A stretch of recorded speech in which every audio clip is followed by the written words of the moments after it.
Hello, welcome to this e-lecture. My name is Cavalca, working as a research geophysicist at Schlumberger. In this e-lecture, I will discuss Q compensation, so compensation for the seismic attenuation of the Earth. And I will describe a technique to perform Q compensation after death migration and within the framework of death domain inversion. Let me thank my co-authors here, Robin Fletcher and Xian Du. The outline of the talk is as follows. I'll start with a few words about Q compensation in complex media.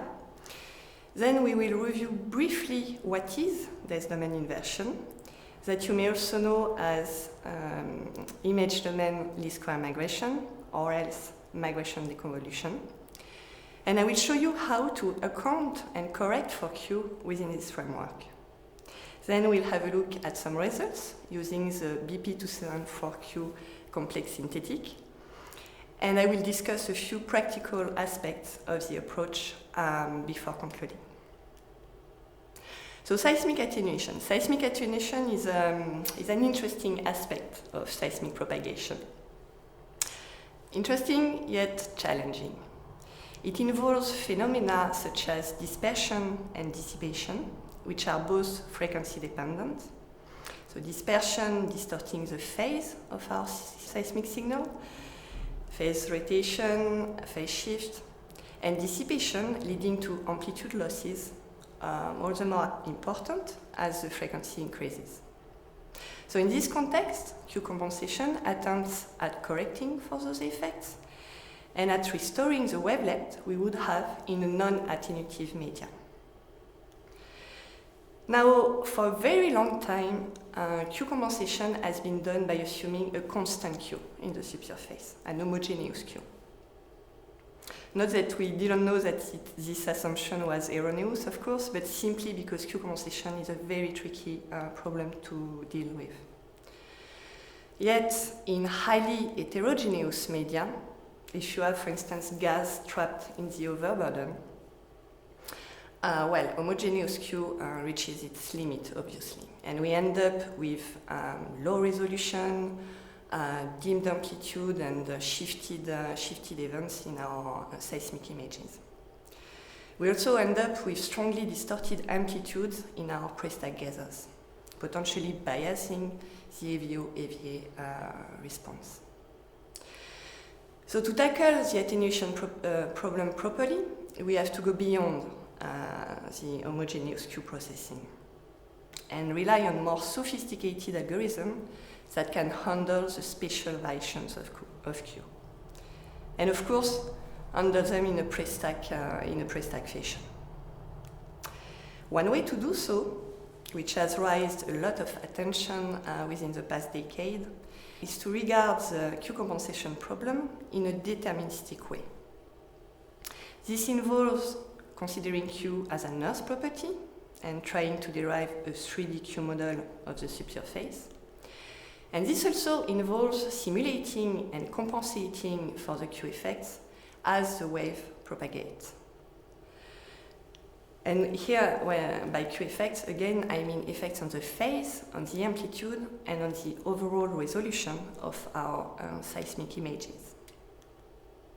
Now, of course, the most natural place to do that is within pre-stack death migration.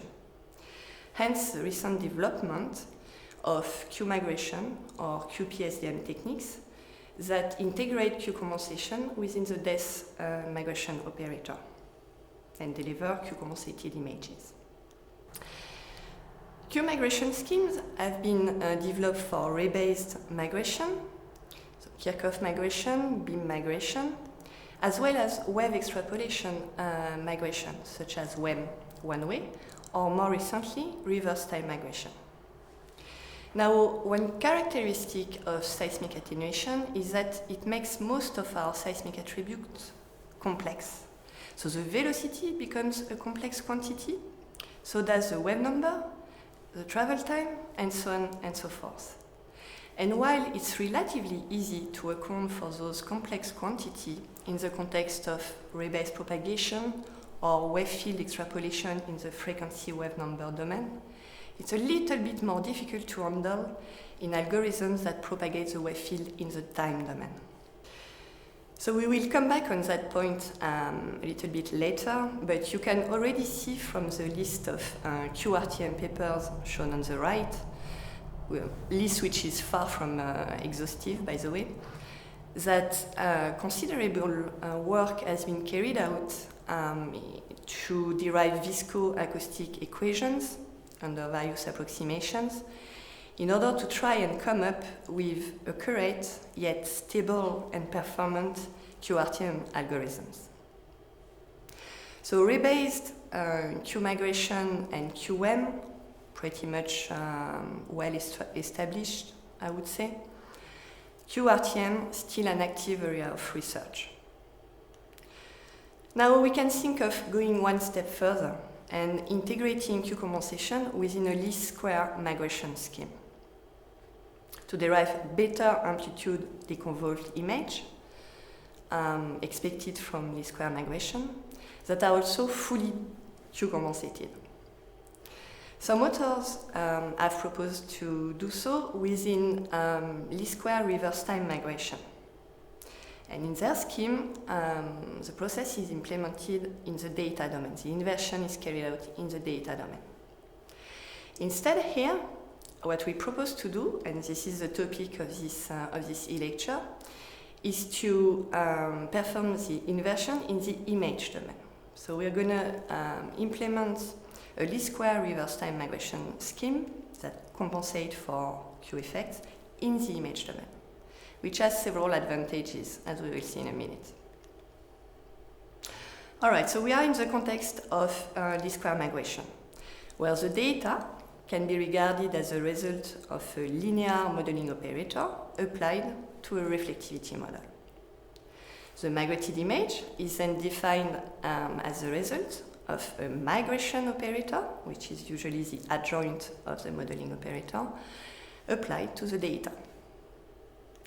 Conventional least square migration scheme attempts at recovering an estimate of the reflectivity by solving this least square misfit function, defined as the misfit between the data and some synthetic data computed by numerical experiment, numerical modeling, using a given reflectivity model.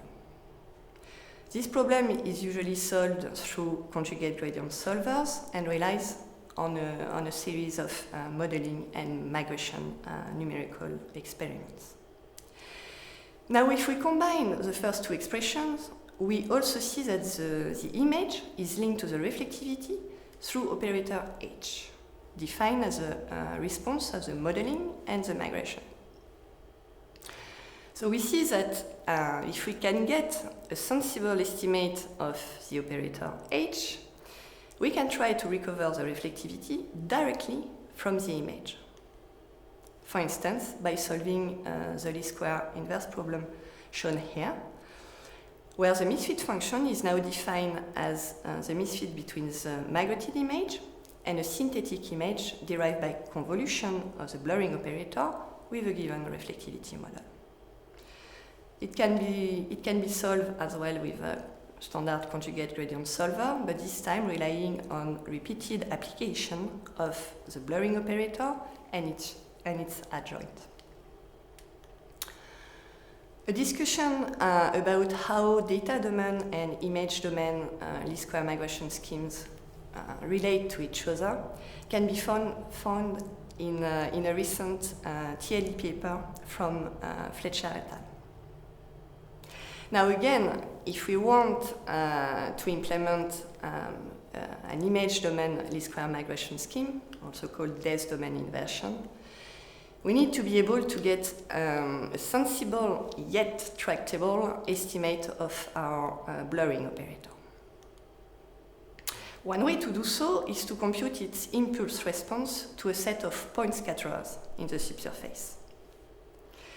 So we start with a 3D grid of point scatterers, and by considering the acquisition system, so including the source wavelet, the acquisition layout, Together with the velocity model used in migration, we are going to run a modeling experiment followed by a migration experiment.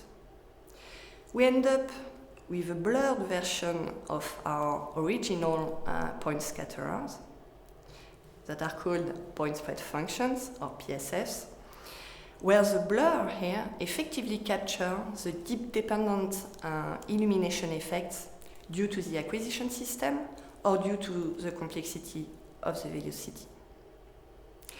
Now, in order to derive a full estimate of our blurring operator, we would have to compute a PSF at each image point, which is a pretty expensive process, both in terms of computational time and in terms of memory. So instead, here we are going to work with a sparse set of PSF. And we are going to interpolate on the fly during inversion. We're also going to work with localized PSF in order to reduce the cost of applying the convolution process and the cost of memory. So this blurring operator captures the deep dependent illumination effects. And by solving the inverse problem, we are going to deblur the image to recover a better amplitude deconvolved image, which is an estimate of the reflectivity. And you have an example here at the bottom, RTM image on the left and inverted reflectivity on the right, with nicely deconvolved events which are also very nicely compensated for the illumination occurring in this area. And this was a subsalt area here. But what if the image still contains significant Q effects? What if the image has not been, or only partially, compensated for Q? Well, if we apply a standard Des domain inversion process, what we are going to do is that, all the effects present in the migrated image will be passed on into the reflectivity, which is not what we want, right? So what we propose to do instead is to modify our blurring operator to account and correct for those Q effects and deliver Q-free reflectivities. I'm going to show you how to do that in the context of reverse time migration. So in this context, the standard blurring operator is defined as a response of the modeling and migration operators, and usually those two operators are adjoint with each other, relying on the same acoustic propagator. And H is the Hessian of the system. Now, remember that we are working here in the image domain, where the inversion problem is defined as a function of H. So nothing prevents us from disconnecting the modeling and migration operators. And in fact, any propagation effects that can be simulated accurately should be accounted for in the modeling process, even if they are treated differently or totally ignored in the migration process. And this is something we already used in the past to apply deghosting during Des domain inversion. In the context of RTM in 2014, and more recently in the context of Kirchhoff-Des migration. So we are going to do the same here. We are going to disconnect our two operators, but this time to account and correct for the Q effects. The way we do that, we're going to modify the formulation of the blurring operator to account for the fact that the migrated image has been migrated with a standard acoustic migration operator that didn't account for the Q effect, but that the data initially contained some Q effects.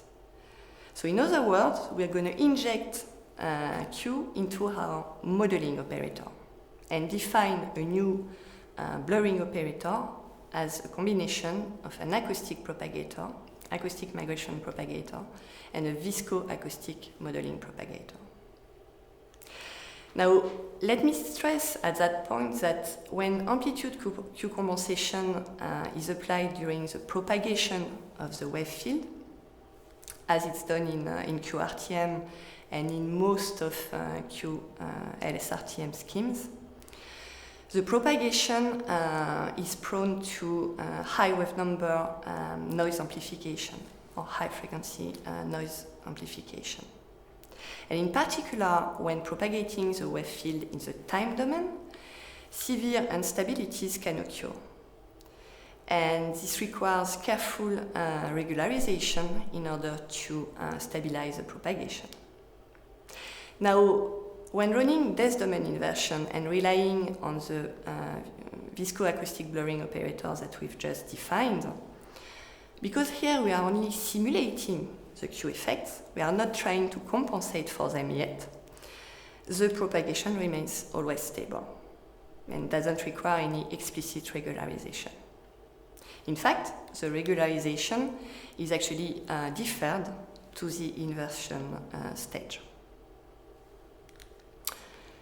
All right, so in our experiments, we rely on PD viscoacoustic propagators based on the constant Q standard linear solid model and implemented through memory variable, a la Blanchett et al. We are using here 3 relaxation mechanisms, which sounds enough to model a flat Q response over frequencies. This propagator simulates amplitude and phase effects in a coupled manner. As previously, we are going to get an estimate of this visco-acoustic blurring operator by computing its impulse response to a set of point scatterers. And we derive what we now call QPSFs. And those QPSF not only capture the illumination effects, but now also all the deep dependent Q effects associated with a given Q model. We are going to define our inversion problem now based on this new viscoacoustic blurring operator and solve it with the same inversion engine as in the standard process. So we start here with a migrated image, which is severely degraded by Q effects.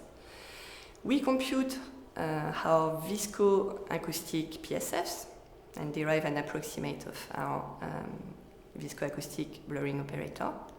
And then we run the inversion to derive Q-free reflectivities that are also compensated for illumination effects.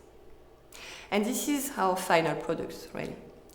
Now, as an exercise, for instance, if we want to compare the performance of the approach in terms of Q compensation, we can think of re-injecting the illumination effects, and we do that by reconvolving the inverted reflectivity with the acoustic blurring operator to derive a Q compensated image. And this is something we will do during our application. So talking about it, let's move on to one application using the BP204Q synthetic. Shown here is the reflectivity model. This was created by BP some time ago and is inspired from real data. Superimposed in blue are 2 low Q anomalies that we've added to create some seismic attenuation effects. So using this model, we are going to generate 2 sets of data. One set of standard acoustic data that will be used as benchmark data, and one set of viscoacoustic data generated with this Q model. And here is the RTM image we derive with the acoustic data. Compare now with the equivalent RTM image derived from the visco-acoustic data. So if I flip back and forth, you can clearly see that below the 2 low Q anomalies, the image is severely degraded. We observe some amplitude dimming, the resolution is a bit lowered as well, and you can also see a clear shift of the events in those two areas. So using those two images, we are going to do two things here. We are going to run the standard Des domain inversion process using the acoustic blurring operator, and we're going to run the new Des domain inversion accounting for Q by using the Visco-acoustic blurring operator. And to do that, we first compute our two sets of PSFs. You have a small example here, PSFs on the left and QPSFs on the right. So both sets of PSF capture the same illumination effects here, but on top of that, the QPSF captures Q effects associated with the Q model. And in fact, you can clearly see pretty much the same effects that you saw in the images, with some amplitude dimming, loss of resolution, slight phase shift, and also a slight mispositioning of the PSFs. And what you can clearly see here as well is that those Q effects are very deep dependent. So dips associated with waves that have traveled through the low Q anomaly get much more attenuated than the waves that have traveled on the left quadrant here that have seen no or very little attenuation, leading to this apparent dip that you see in the QPSF. And it's even more obvious by looking at their wave number contents shown here. You can see that the dips highlighted in black here exhibit pretty much the same wave number content in both cases. Whereas if we look at the dip highlighted in red, you can clearly see that the QPSF have lost most of their wave number content, which is what we expect. So using those two sets of PSF, we are going to run the inversion process. And we run the inversion in a targeted manner in the box shown here. We first start with our acoustic data by running a standard Des domain inversion process. In the top left, you have the RTM image, just below the associated acoustic PSF. Bottom right, you have the true reflectivity, and on top of that, you have the inverted reflectivity derived through Des domain inversion. So by comparing the inverted reflectivity to the true reflectivity, well, we can see that Des domain inversion here has done a fairly good job. But now, what happens if we apply the same process using the Visco-acoustic data? Well, here is the result. And as expected, all the Q effects present in the image are now passed on into the reflectivity, with a very degraded reflectivity in the two highlighted areas. But now, instead, if we use the QPSF, so the Visco-acoustic PSFs, that do capture those Q effects, we can see that now, through inversion, we can derive a much better estimate of the reflectivity. Amplitude, phase, resolution, and as well as positioning is now nicely corrected, leading to a reflectivity which is much closer from the true reflectivity. As discussed previously, we can re-inject the illumination effect and derive a Q compensated image. And the result is shown here. And now I'm going to flip between those inversion results using the Visco-acoustic data and the benchmark results derived with the acoustic data. So Visco-acoustic, acoustic, Visco-acoustic, acoustic. So we see here that, well, the inversion process has done a very good job in terms of compensating for the Q effects. we can still observe a few discrepancies here and there. And some of them could be mitigated by tuning a little bit the inversion further. But some other discrepancies actually come from the fact that in some areas, the image derived from the Visco-acoustic data has been attenuated so much that the energy has dropped below the noise level. And this is the case in particular in the vicinity of the salt here. In those areas, unfortunately, there's not much we can do here, and we are mostly boosting the noise. But yet, overall, the inversion process has done a very good job. Remember that we started from this image. All right, so before concluding, let me discuss a few practical aspects of the approach. First, we've defined and applied the process in a post-stack manner. So the image we were working with was a post-stack image. Now we could perfectly define a similar scheme in the pre-stack domain. In order to derive enhanced pre-stack gathers for subsequent AVO-AVA analysis, or even to derive pre-stack Earth model properties directly during death domain inversion. Now, don't get me wrong here. Even if we are applying the process in a post-stack manner, we are still compensating for the pre-stack Q effects. Those pre-stack Q effects being embedded into our post-stack blurring operator.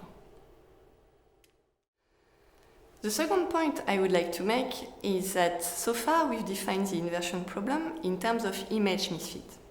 But of course, priors, preconditioning, weights, and various types of constraints can be included in the inverse problem.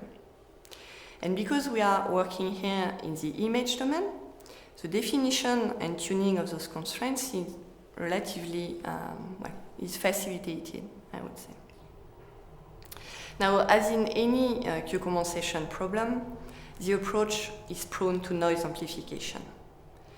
This includes amplification of coherent noise present in the image, migration noise, as well as high wave number noise inherent to any amplitude Q compensation.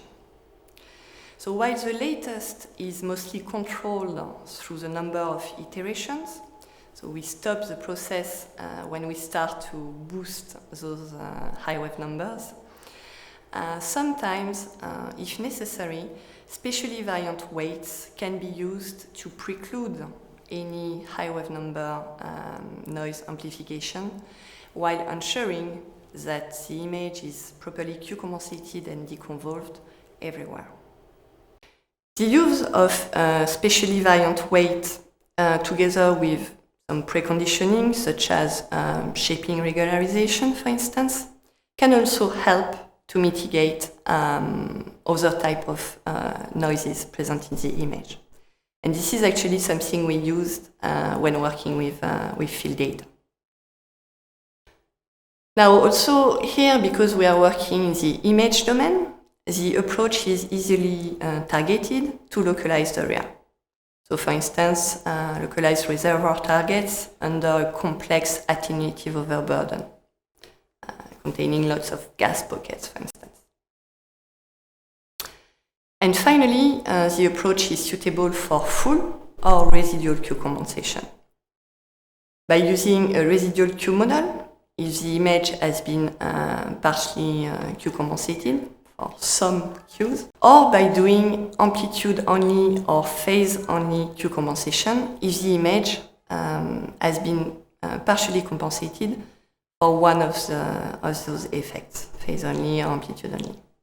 So the propagator we were using in our experiments didn't allow to do that because it was based on a coupled formulation.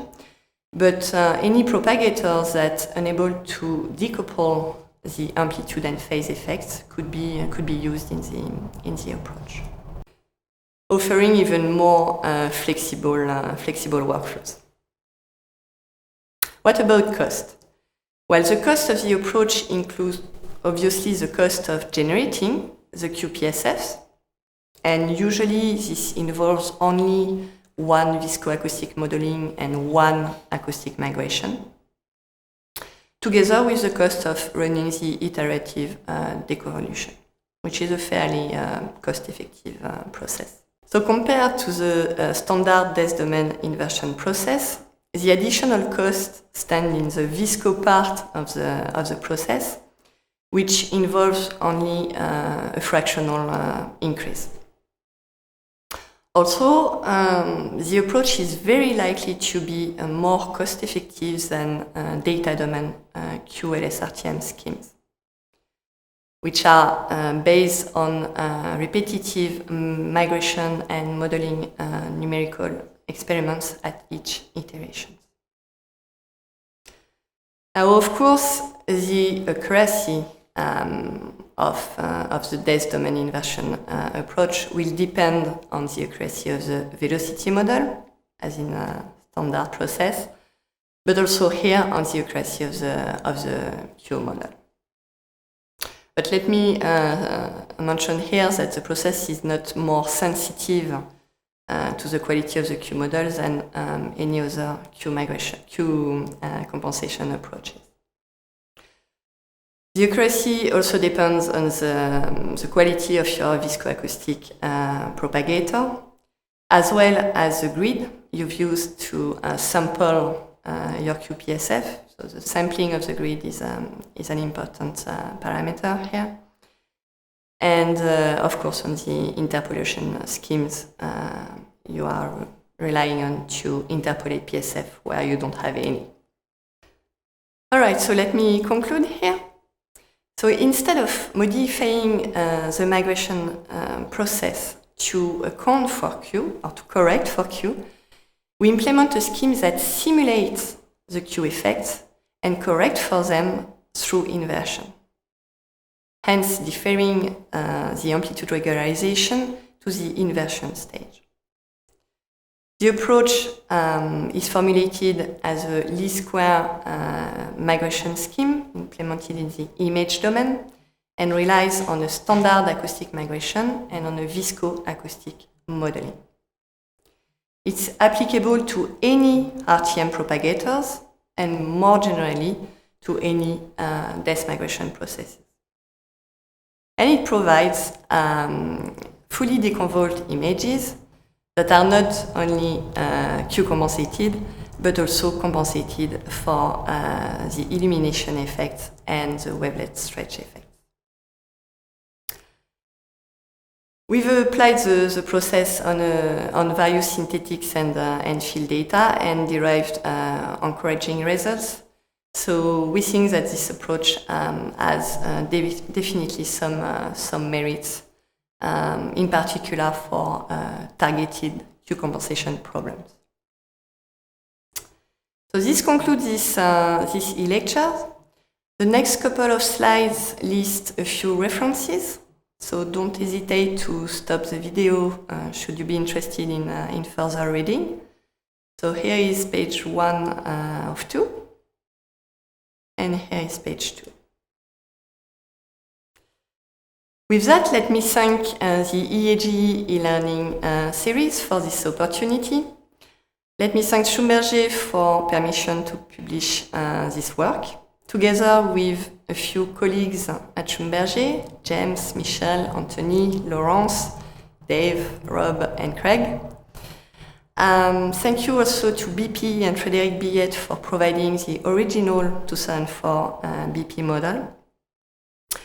And thank you to Marco Riedel for his help in building the Q model during his internship at Schlumberger. Thank you very much for your attention.